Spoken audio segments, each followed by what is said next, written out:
When OnePlus first introduced OxygenOS on the OnePlus 2 a few years back, it wasn't met with the most welcoming of arms. However, as time has gone on, the operating system has seen a lot of development, a lot of maturity, and quite a few features added as time has gone on. With this being the case, I thought it'd be fun to run through my favorite features for the operating system to see just what it does have to offer in this day and age. My name's Joe Martin with XDA TV, and here are my favorite features for OxygenOS.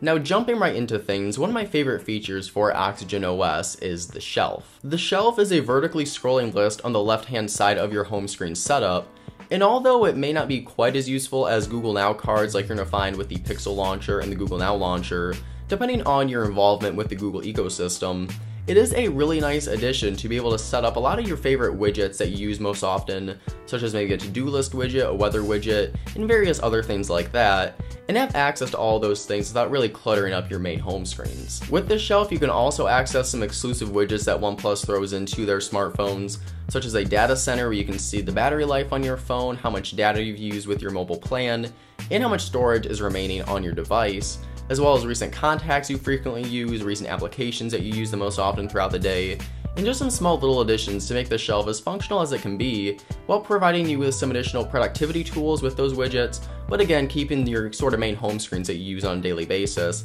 a little clutter-free and a little bit more elegant. Something else that I've really grown to like with OxygenOS over some recent updates is the Oneplus Launcher that's featured on here. Previously, the launcher was a little bare bones and was more kind of like legacy Android where you press an app drawer icon to then look at all the applications installed on your device. But what OnePlus has done with the OnePlus 5 and previous beta versions for OxygenOS with the OnePlus 3 and the OnePlus 3T is that they kind of adopted that Pixel launcher that was introduced with the Google Pixel and the Pixel XL, in the sense that now to access your applications you swipe up from the bottom of the screen or pretty much anywhere on the smartphone home screen to access all of your applications in that vertically scrolling list with a slightly transparent background to go along with it. Also recently added to the Oneplus Launcher is support for dynamic app icons. And once again, very similar to what was found with the Google Pixel and the Pixel XL, the icon for the Google Calendar application now changes based on what day it is. So if the day is the 3rd of July, for example,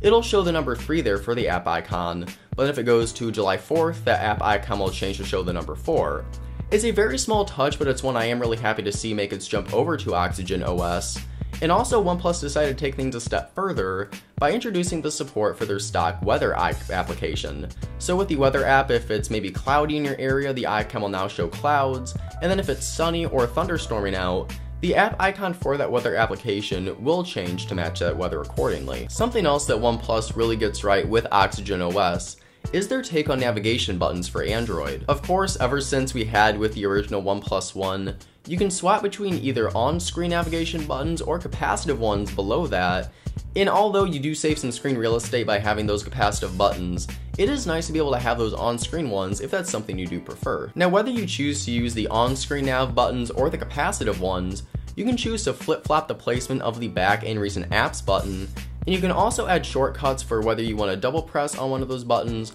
or do a long press as well. Now this applies for the home button, the back button, and the recent apps button, so you can really get a lot of customization here and set up some cool shortcuts and gestures to launching an application, getting the Google Assistant, or maybe turning off the display. You've got a lot of control over here, and it's a really great way to make use of those buttons in a way that stock Android really doesn't offer. OxygenOS also allows you to double press the power button on the phone to go ahead and open up the camera application. It's a very smooth process and works quite well, but for future updates to OxygenOS, I would really like to see OnePlus open up this gesture to allow you to double press the power button to open up maybe the calendar application or another shortcut, or just have some more control over what this does do. Something that I make very frequent use of when I am using a OnePlus smartphone is the alert slider on the left-hand side of the device. Now, although the alert slider is technically a hardware feature, OnePlus does a really good job with OxygenOS for allowing you to really customize what those various positions for the alert slider do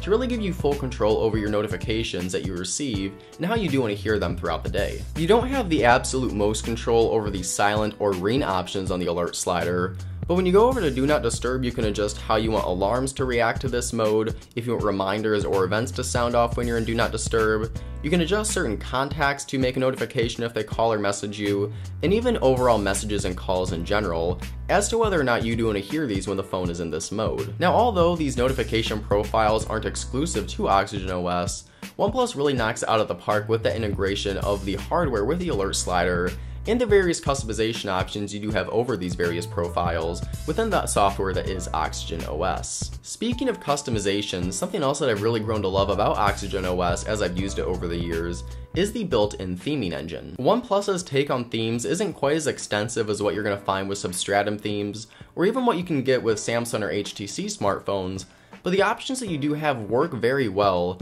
and they do plenty enough to change the overall look and feel of the phone. The theme that's set on any OnePlus smartphone by default is the default theme, and this gives you kind of a gray notification panel with some blue and white accents to kind of mimic that look and feel of the software that's found on the Google Pixel and the Pixel XL. In addition to this default theme, you also have two options for both light and dark, and with these light and dark themes, you have your own set of accent colors to go along with them. Now, in addition to changing the look of the settings, your notification dropdown, the app drawer, and the background for folders you have set up for your apps on your home screen, these themes with OnePlus smartphones with OxygenOS also change the overall look and feel of various stock applications. So depending whether you have the light or the dark theme set, or even the default one, you'll get a unique look every time for applications like the dialer, your messages, calculator, and plenty more. It's a very subtle addition, but if you do make frequent use of those stock OnePlus applications, it's something you'll notice quite often on a daily basis, and it really does drive home the fact that these themes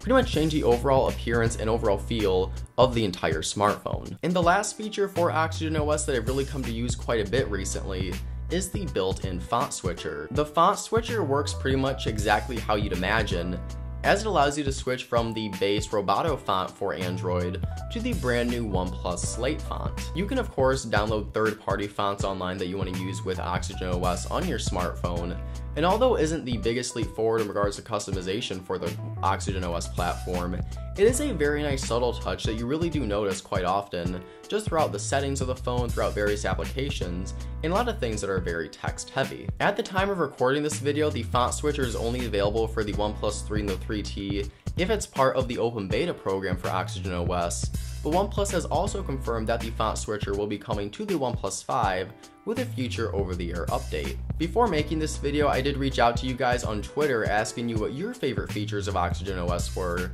and I got a few responses and I happen to agree with a lot of those, but just for the sake of this video and considering features that I really only use the most with OxygenOS, that's why I kept this list limited to the features I did talk about. But if you want to contribute to this conversation, let me know what features you like the most about OxygenOS on your OnePlus smartphone. Please let me know what those are down in the comment section below so we can go ahead and talk about those, see if we agree or disagree, and just get a good old-fashioned conversation about ROMs and software. But with that said, I've been Joe Marian with XDA TV. Please go ahead and like the video, subscribe to it, and check out the link in the description below for links to my social profiles and XDA's as well. Thank you guys so much for watching, have a wonderful day, and I'll see you all in the next video.